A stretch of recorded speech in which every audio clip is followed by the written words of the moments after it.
I'm Phil LaGreco. If there's two things I love doing most, it's eating and boxing. Join me as I travel the world talking to world-class boxers, promoters, and trainers, and what's it like to be at the top of their game.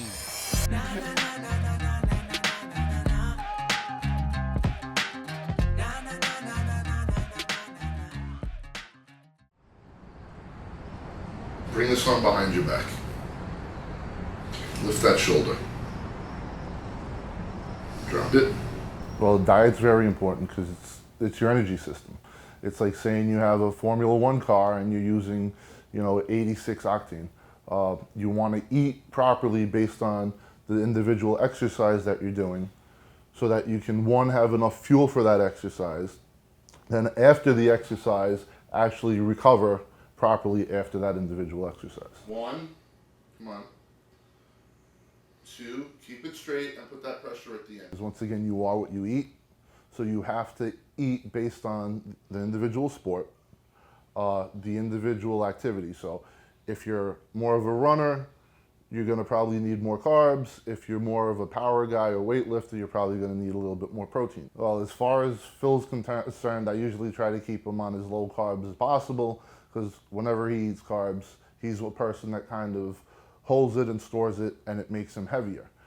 Being at 147 pound weight class, and now he's gonna be at 154, we tend to keep his carbs down while he's training so he can make weight for the fight. One of the most common things you see during training camp, especially if a fighter's had a long layoff, is he's usually gonna have some sort of a neck issue, okay? As you get more into training, well, especially at the beginning, you're gonna work on keeping your hands up for your defense during boxing. Keeping your hands up when you're not used to doing that, when you've had a layoff, your traps, your levator scapulae, which is the muscle that attaches your wing bone to your neck, those get very tight, and those usually need to be loosened up, but that's usually like the first injury that you're gonna see. Rather than having those adhesions in there and the trigger points, which are gonna shorten your muscles and make you slower. I like to call it muscle hygiene. Okay. So the same way you floss your teeth, the same way you shower every day and shave is the same way your muscles need to be broken up. Even though most of the power comes from the hips, it's very important that the shoulder girdle is stabilized.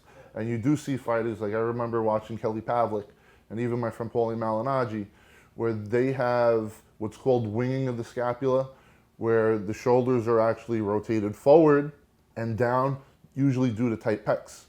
If you're already in a kyphotic thoracic curve, which is the center of the body from here to here, okay, and you're also hunched forward, that's gonna decrease your ability to inhale as you breathe. Concussions are pretty big in boxing. We know so far there's been a lot of research with football. I've worked with minor league hockey. Those guys get concussions.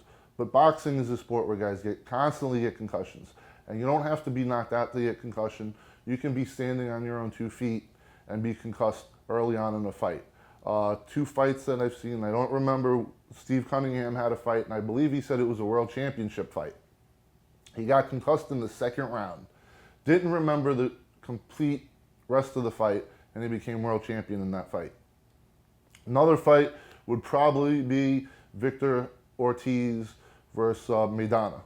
Okay, in that fight, you saw what happened to Victor Ortiz. He went down 1 or 2 times, and he was never the same ever since. It's important not only for the referee and the ring doctor, but it's important for his corner to know when a fighter's concussed to actually stop him from actually injuring himself even more. All right, Phil.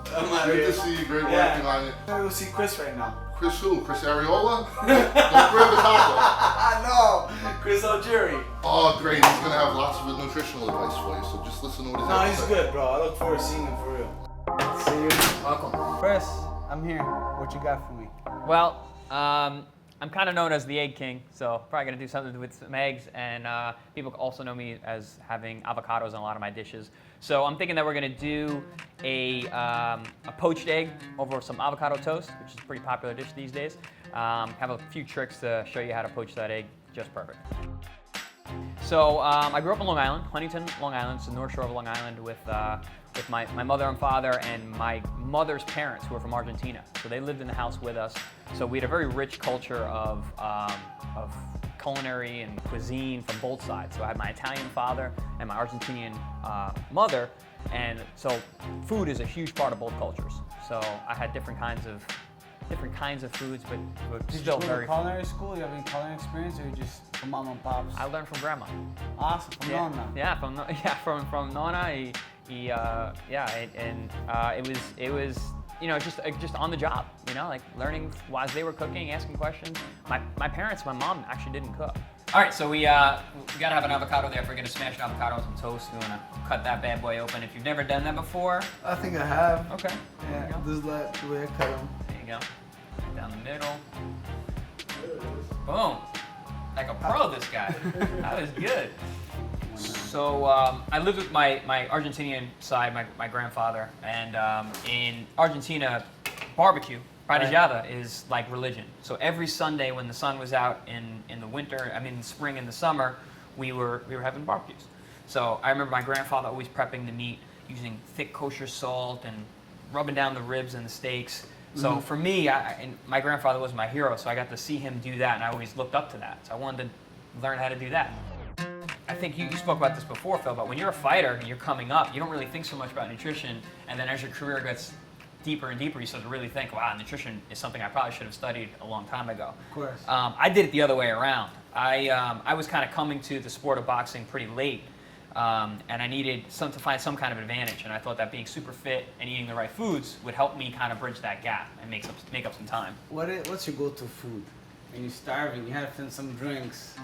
All right, 2 o'clock in the morning. You're not gonna be at a hot dog stand. I don't see you being at a hot dog stand. No. A lot of times, I tell you the truth, I'll go with some pizza at that point. It's got some carbs, kind of soak up some of that booze. It's got some cheese and some salt. So, yeah, I'm gonna go with some pizza at that point because you don't really have any options then anyway. So we got the water just about sub-boiling here. We're about ready to crack the egg in there. Notice I'm twirling the water around. The reason for that is we're gonna create like a little tornado. Exactly. So that's when we crack the egg in there, it's gonna spin around itself and it's gonna keep the egg white around the yolk. Okay. Making that perfect poached egg. I think eggs are just a staple protein source. They're very affordable. They are a very high level of biological grade protein. When the way we kind of categorize the level of biological value of a protein is based against an egg, and that comes down to the amino acid profile. So, but I heard it's like if you eat too many eggs, it's bad for your cholesterol. So there's been a lot of recent research coming out about cholesterol and eggs and dietary cholesterol in general, and it has much more to do with your genetics, your activity, and the rest of your diet rather than the actual dietary cholesterol that you consume. And here's a pro tip. I use a coffee filter to catch the egg because it absorbs all the liquid that's around it, all the water, so you get a nice, perfect looking egg. Just like you, Phil, I'm a big fan of bread, so I like to make sure I have a nice fresh piece of bread. So we got a little balsamic glaze on over arugula here, red pepper flakes. There's no secret. Everyone knows that I like to drink beer and I like to have some wine. Okay. Yes or no?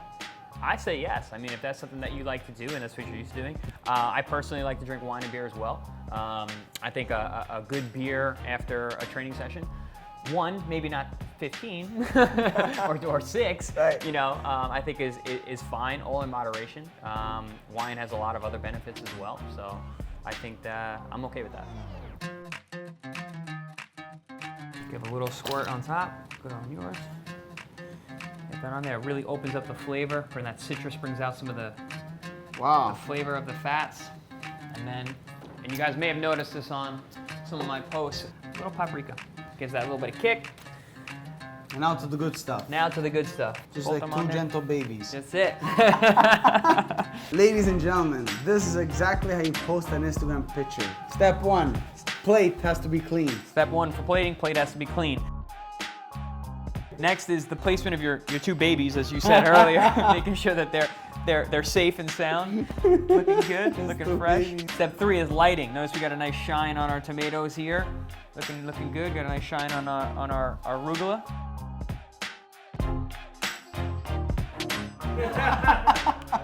So when you have a perfectly poached egg, it's important to get the money shot. Right? Wow, guarda che roba. Wow, delicious and nutritious. All right, brother, so when you expected to be back in the ring? Sooner the better, but I'm thinking early next year. Or next year, what weight class? Back down to junior welterweight, 140. 140? Yeah, You can do it? Look at me, man. Got the abs. Still got it, so.